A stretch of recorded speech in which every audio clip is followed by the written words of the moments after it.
গোপালগঞ্জের কাশিয়ানীতে পানি উন্নয়ন বোর্ডের নির্মিত বেড়িবাঁধের কালভার্টের মুখ বন্ধ করে মাছ চাষের অভিযোগ উঠেছে এক প্রভাবশালী ব্যক্তির বিরুদ্ধে।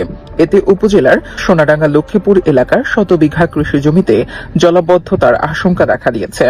মাছের চাষ করে কালভার্ট আটকাইয়া মাছ ছাড়ে জলাবদ্ধ হয়, আমরা যাতে পারি না আসতে পারি। আমাদের জমি চারপাশে বাউন্ডারি দিয়ে সরকারি টাকা প্রকল্প দিয়ে নিজের ব্যক্তিগত ঘের কেটে নিয়েছে। এলজিডি খালের মুখ বন্ধ করে দিচ্ছে এবং মুখ অলরেডি বন্ধ করা আছে, কিছুটা বাধার মুখে খোলা হয়েছে। এই খালের উত্তর পাড় দিয়ে সাধারণ পাবলিকের জমি জড়াইয়ে উনি ওইখান থেকে পাড় দিচ্ছে। ওইখান থেকে পাড় দিলে ওই আমাদের বিলের ভেতরে কোনো জল ঢুকবে না, আমাদের ভেতরে জমিতে পলি পড়বে না, আমাদের ভিতরে চাষ করতে পারবে না। জমি সমস্ত জমি জায়গা তার আন্ডারে রাঘব বলে পেটে চলে যাবে। পানি উন্নয়ন বোর্ডের সাথে বাধাপতি দেওয়ার পর 3টে কালভার্ট বলা হয়েছে, কিন্তু সেই কালভার্ট 3টেও সে মাটিতে আটকায় সম্পূর্ণ।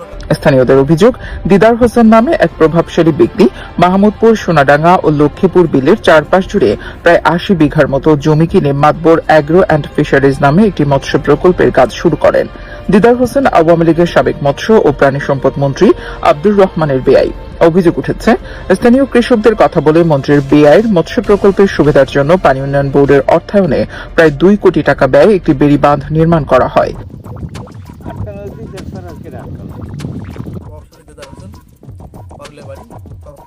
পানি সম্পদ মন্ত্রী, প্রাণী সম্পদ মন্ত্রী আব্দুর রহমানের ছেলের সঙ্গে মেয়ে বিদেশে আত্মহত্যা সূত্রে সরকারের 2টি প্রকল্প, যেটা আয়লা দুর্গত এলাকায় দেওয়ার কথা ছিল 2 কোটি 17 কোটি টাকা, 2 কোটি 15 লক্ষের উপরে প্লাস, তাই সে আমাদের জমি চারপাশে বাউন্ডারি দিয়ে সরকারি টাকা প্রকল্প দিয়ে নিজের ব্যক্তিগত ঘের কেটে নিয়েছে। আওয়ামী লীগের আমলে অযৌক্তিকভাবে ক্ষমতার অপব্যবহার করে তারা দুইজনে এই প্রকল্পটাই করছে। একজনের বিয়ে হচ্ছে প্রাণী সম্পদ মন্ত্রী আর একজনের বিয়ে হচ্ছে পানি উন্নয়ন বোর্ডের সভাপতি, যার কারণে ওরা প্রভাবশালী কারণে সবাই মুখ খুলতে পারে না। ওরা মুখ খুললে এরা তাদের আপলা করে মারধর করে, পতাকাটা অবদস্থ করে। সরকারের কাছে আবেদন করি তাদের, আমাদের যে মন্ত্রী আছে এখানে বা এমপি আছে, তারা যেন ওইটা সুদৃষ্টি দেওয়া যেন ওই যে অবৈধভাবে যে 2 কোটি। অনুসন্ধানে দেখা যায়, সরকারি অর্থায়নে নির্মিত বেড়িবাঁধ এখন দিদার হোসেনের মৎস্য প্রকল্পের নিজস্ব বাঁধে পরিণত হয়েছে। বাঁধে সরকারি অর্থায়নে গাছ রোপণ প্রকল্প এনে নিজেই তদারকি করছেন। সাধারণ মানুষের সেখানে প্রবেশে বাধা দেওয়া হচ্ছে বলে অভিযোগ উঠেছে।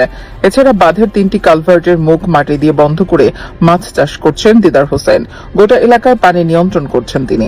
যে বাঁধ হওয়ার কথা ছিল কৃষকের আশীর্বাদ, সেটি এখন শত শত কৃষকের দুর্ভোগের কারণ হয়ে দাঁড়িয়েছে। তো বর্তমানে এমপি সাহেব বারণ করছে, আমরা খুব আনন্দিত যে না, আমরা আগে ফারুক খানের কাছে গিয়ে আমরা পাই নাই, কিন্তু বর্তমানে এমপির কাছে ফোন করলেই আমাদের এ বিষয়ে অভিযুক্ত দিদার হোসেনের সাথে একাধিকবার যোগাযোগের চেষ্টা করেও তার বক্তব্য পাওয়া যায়নি। দ্রুত কালভার্টের মুখ খুলে দেওয়ার আশ্বাস দিয়েছেন উপজেলা নির্বাহী কর্মকর্তা। শুধু আশ্বাস নয়, দ্রুত কালভার্টের মুখে মাটি অপসারণের দাবি জানিয়েছেন কৃষকরা।